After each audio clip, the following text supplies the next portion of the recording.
में कौन-कौन है और जीवन शैली की अगर बात की जाए, क्योंकि घर का जो मुख्य सदस्य है, जो घर को सँभालता था, सबके लिए खाना बनाया करते थे और सबकी ज़िम्मेदारी जिन्होंने उठा रखी थी, उनकी ज़िम्मेदारी फ़िलहाल आप लोगों को उठानी पड़ रही है, वो अस्पताल में भर्ती है। ऐसे में घर में क्या अव्यवस्थाएँ देखने को मिल रही है या फिर कहा जाए कि जीवन शैली में कितना बदलाव आया है?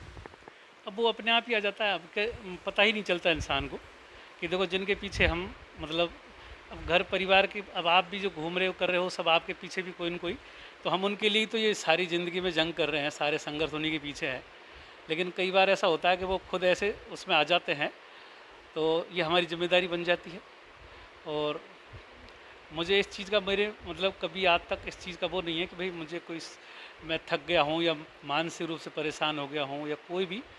बस मेरा तो एक ही मकसद है कि भाई हम जिनके पीछे ये सारे संघर्ष कर रहे हैं, ये सलामत रहने चाहिए।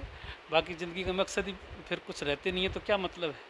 घर में कौन-कौन है घर में? तो अभी बेटी है, वाइफ है, तो वाइफ जो है अब सारा काम वही देखती थी। हमारा तो काम सिर्फ काम धंधा ही रहता था, लेकिन अब सारा उल्टा हो गया। अब काम धंधे तो पीछे छूट गए, और अब जो वो सारा काम करती थी वो हम पता नहीं कब कैसे करने लग गए। बेटी ने कभी खाना नहीं बनाया, लेकिन अब वो सब कुछ खाना बनाना, दादी के को बुला लिया था, तो अब दादी के साथ में थोड़ा थोड़ा मतलब सीखते सीखते वो, और अब ये है कि दादी के बराबर से हाथ बटाती है, और दोनों दादी पोती यहाँ काम को संभाल रहे हैं, और उधर हॉस्पिटल में सारा मैं देख ही लेता हूँ।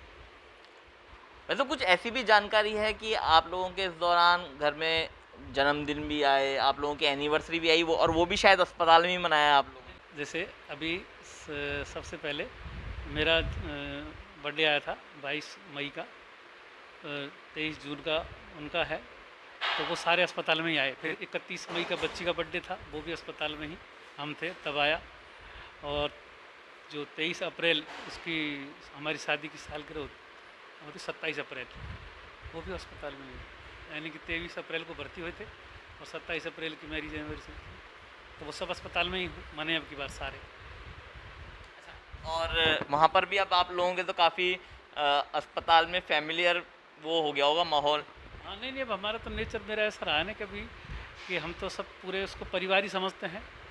शक्लें अलग अलग हो सकती हैं, भाषा अलग अलग हो सकती है, गांव अलग अलग हो सकते हैं, लेकिन इंसान तो सब एक जैसे ही होते हैं। तकलीफ़ को हम समझ सकते हैं, जब हम तकलीफ़ में हैं तो वैसी तकलीफ़ में वो होंगे।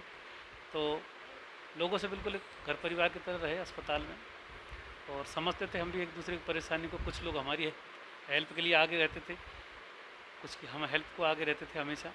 तो यहाँ मतलब अस्पताल में ऐसा पता नहीं चला, और अच्छा वो था माहौल। अ, तो एक आम व्यक्ति की जो जीवन शैली है वो कोरोना से प्रभावित हुई है और कहीं न कहीं जिस तरह से गुमान सिंह जी का परिवार इससे अभी भी जूझ रहा है, करीब 120 दिन के करीब उनकी वाइफ़ अस्पताल में भर्ती हैं। घर में जो बेटी है उसके पढ़ाई की उम्र में अब वो घर का काम सँभाल रही है, खाना बना रही है, घर की साफ-सफाई कर रही हैं और उनका काम धंधा पूरी तरह से सफ़र कर रहा है। कहीं न कहीं इन आर्थिक परिस्थितियों से जूझते हुए गुमान सिंह जी अपने परिवार के साथ कोरोना से जंग लड़ रहे हैं और कहीं न कहीं एक मैसेज दिया जा रहा है कि हौसलों में ही उड़ान होती है और इन हौसलों के दम पर ही शायद कल को उनकी वाइफ एक बार फिर घर की बागडोर संभालती हुई नजर आएंगी। जयपुर से अंकुर जाखड़, ईटीवी भारत।